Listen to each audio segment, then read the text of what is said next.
6 na taong gulang na dalagita sa bayan ng Las Navas, Northern Samar, sinaksak ng construction worker sa loob ng classroom. Ay, bakit? Detalye na balita mula kay Jane Galit Bantayan, Aris 34, Jane May Buntag. Sugatan ang isang 16 na taong gulang na babae ng Barangay Dolores, Las Navas, Northern Samar na bigla na lamang saksakin ng isang construction worker.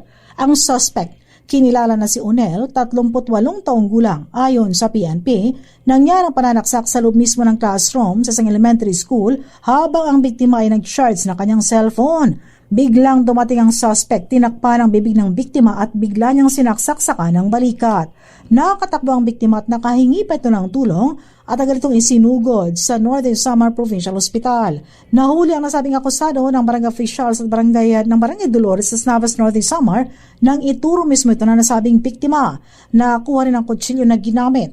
Dinala ng barangay officials ang suspect sa Las Navas Police at nakatakdang humarap sa karampatang kaso.